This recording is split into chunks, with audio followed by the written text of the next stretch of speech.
日繼續係6年級嘅呈分試卷下。好啦，咁睇下第25題啦。咁佢就話咧，媽媽咧就俾咗54蚊咧，就買途中嘅雞翼。咁佢就問翻每公斤係幾多錢嘅。咁佢俾咗54蚊啦。咁我哋望下呢度究竟有幾多公斤咯喎？佢都係驚你會睇第一個考點睇你數唔數錯啦嚇。1同2嘅中間係有1格、2格、3格、4格、5格。如果10格就係1.1、1.2、1.3、1.4啦。咁如果5格就係1.2、1.4、1.6、1.8，所以呢一度係1.2個公斤嘅。好啦，咁54蚊就有1.2公斤，咁每公斤係幾多錢咧？所以就係除啦，54再除1.2。咁咧我哋咧就會將個小數點褪啊嘛，係嘛？540就會去12啦。好啦，跟住咧就4啦、48啦，然後就60啦，就5啦。咁頭先呢度有點位嘅，冇點位，係講錯咗吓。OK， 補咗0啦，因為佢向後褪啦，所以個除數向後褪，被除數都要向後褪啦。540啦，所以冇點位嘅。OK， 10下，咁所以呢個答案就係45啦。即係話咧，首先第一個你唔好數錯先啦，跟住咧就要用翻長除法除啱佢就可以啦。OK， 好啦，跟住咧就去到第26題啦。咁咧佢就話咧係一個正方體下，正方體嚟嘅，即係長闊高都一樣嘅。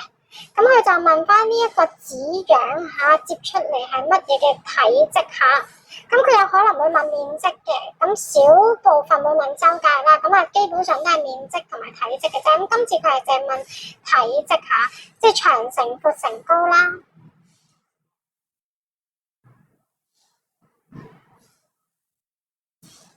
好啦，咁我哋睇下咯喎，2格就14係咪？咁1格咪就係14除2，即係7啦，係咪？你唔使諗下佢點接㗎？係啊，即係有學生會同我講，哎呀，我真係諗唔到佢點接啊！唉，唔怕啦，你唔需要諗佢點接㗎啦，你淨係記住長乘闊乘高就可以啦嚇。7 cm 嘅邊長，然後長闊高都係7，咁所以咧就係7乘7乘7啦，即係49乘7啦，就等於啦49乘63啦、6啦、28啦、3乘3，所以答案就係 C 啦。OK， 好啦，跟住咧再到下一題又係訓練數感題啦。咁呢啲 MC 題都係容易嘅，咁就簡單當熱身啦吓。佢就話2.05乘4.8除4.1加9.8個結果會係啲乜嘢咧？咁你當然唔會4個答案計一次啦，你淨係揾啲相類近就得噶啦吓。咁你睇到2.05最近咩？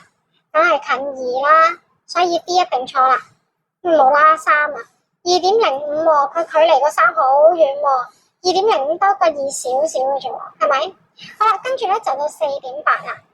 4.8近4啊，定係近5多啲啊？梗係近5多啲啦，係咪？因為佢爭0.2啫，就到5啦。咁所以咧 A 都唔啱啦，因為佢玩4，咁就唔啱啦。好啦，下一個照舊啦吓，4.1近4多啲定係5多啲啊？梗係近4多啲啦，係咪？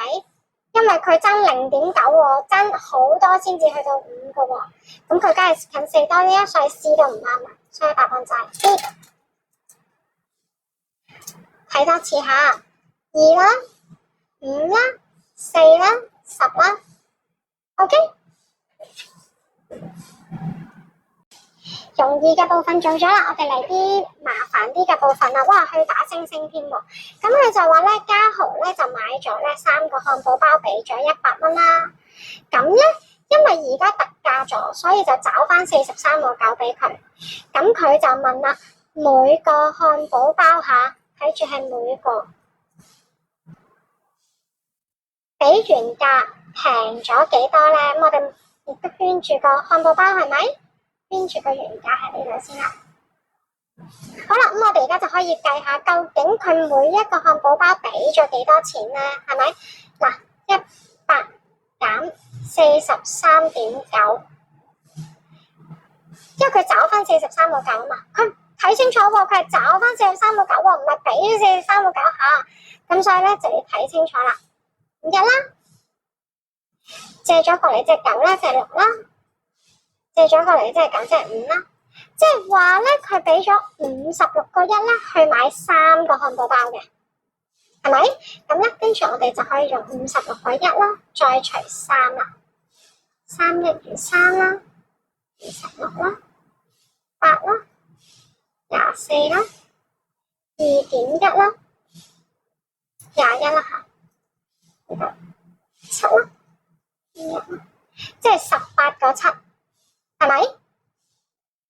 跟住我哋就再用原價去減翻佢俾咗嘅錢就可以啦。7啦，2啦，2個7，所以答案就係 A 啦。咁點解會打星星咧？呢一題咁首先睇題目唔好睇錯啦嚇，係講找翻嘅錢啦。第二佢唔係問你3個嚇，因為佢而家你睇下 C 呢個選擇 ，C 呢個選擇咧就係博你睇唔到每個呢個字。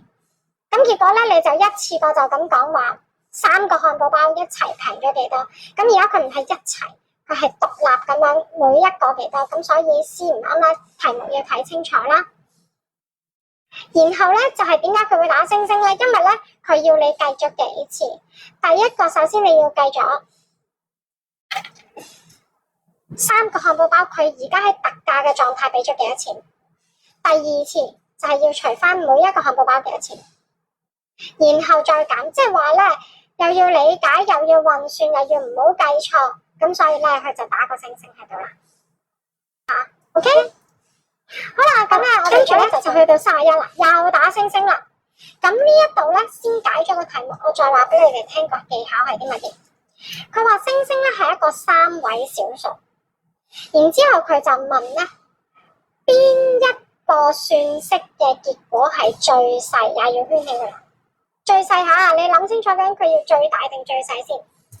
好啦，呢一度點解我前邊唔圈起咧？就係我今日想講嘅嘢啦。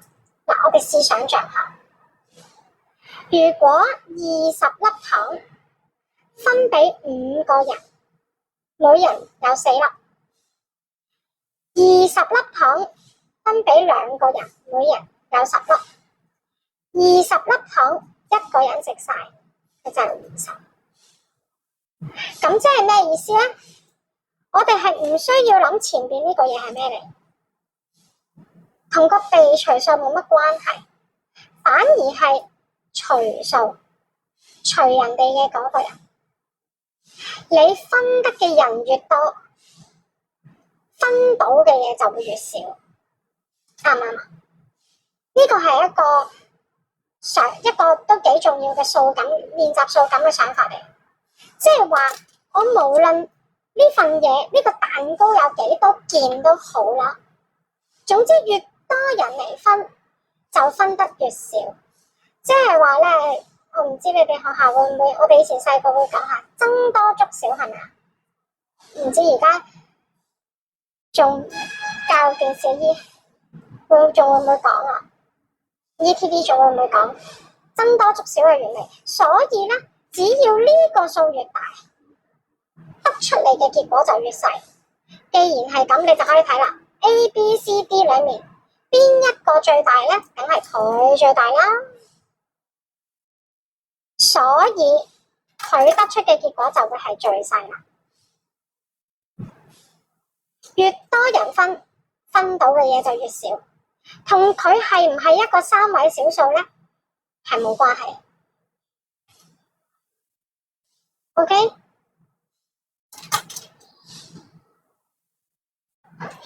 如果大家對1對1嘅補習有興趣，又或者有任何嘅數學問題，又或者想約我一齊操數嘅，好歡迎嚟 PM 我。